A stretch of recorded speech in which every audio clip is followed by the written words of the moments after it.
कैलाश मानसरोवर भवन हम लोगों ने 2017 में इसका शिलान्यास का कार्यक्रम संपन्न किया था। आज मैं आप सबको इसको लोकार्पित करते हुए मुझे गौरव की अनुभूति हो रही है। मैं आप सबको हृदय से बधाई देता हूं, अपनी शुभकामनाएं देता हूं।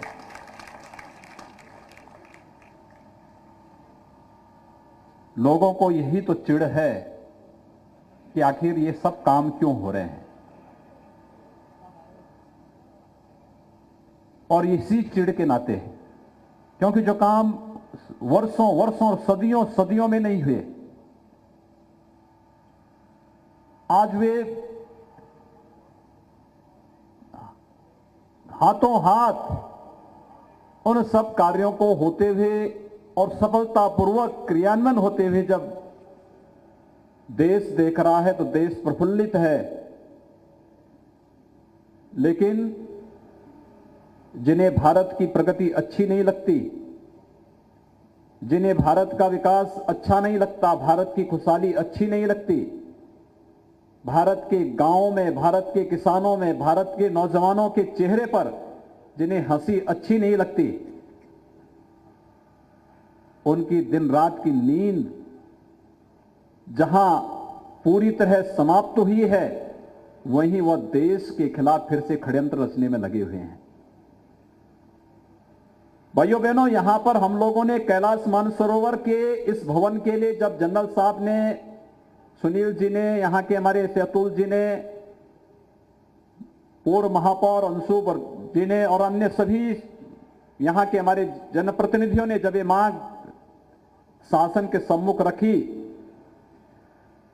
और कैलाश मानसरोवर की यात्रा को शुभारंभ करने के लिए उस समय जब हम लोगों ने एक कार्यक्रम किया था कि नहीं, यात्रा में जाने वाले प्रत्येक श्रद्धालु की भी हम लोग देखभाल करेंगे, इस राशि को 50,000 से बढ़ाकर के 1 लाख करेंगे, तो उस समय बात हुई थी कि यहां पर एक भवन बनना भी चाहिए,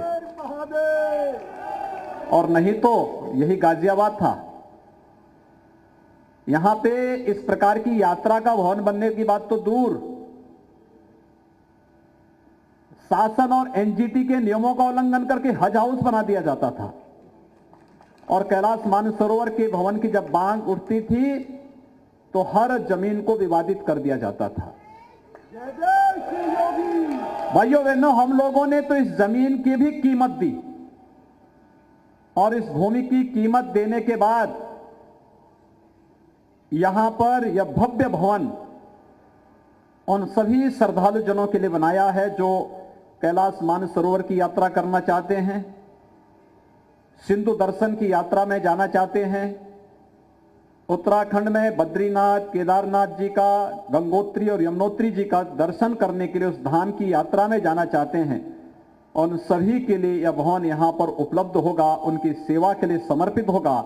और यही यहां के हमारे लोकप्रिय सांसद, केंद्रीय मंत्री जनरल वीके सिंह जी का, यहां के मान्य विधायक, यहां के सभी मान्य जनप्रतिनिधियों, संगठन के पदाधिकारियों की यही मंशा थी, और उसी मंशा के साथ आज इसको लोकार्पित करते हुए मुझे बहुत प्रसन्नता की अनुभूति हो रही है। मैं आप सबको हृदय से बधाई देता हूं, शुभकामनाएं देता हूं।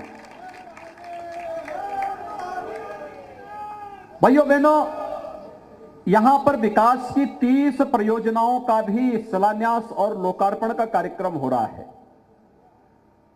लगभग 750 करोड़ रुपए की परियोजनाएं एक साथ यहां को मिल रही हैं।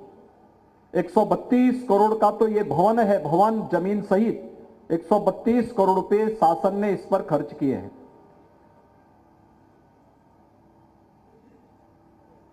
मैं जानता हूं हम लोग जो कार्य करेंगे वह नियमों का पालन करते हुए करेंगे, और इसलिए पहले वाली भूमि को हम लोगों ने देखा कि एनजीटी ने आपत्ति की है, तो हम लोग हज हाउस जैसी दुर्गति नहीं होने देना चाहते थे, और इसलिए हम लोगों ने कहा कि नहीं भाई, उसको खारिज करो, एक ऐसे स्थान पर बनाओ जहां पर शासन जमीन को क्रय करेगी और वह भूमि उस भवन के नाम पर ही होगी, और वह कैलाश मानसरोवर के नाम पर सभी प्रकार की धार्मिक यात्राओं को देश के अंदर करने के लिए पूरी सुविधा उपलब्ध कराने का एक केंद्र होगा।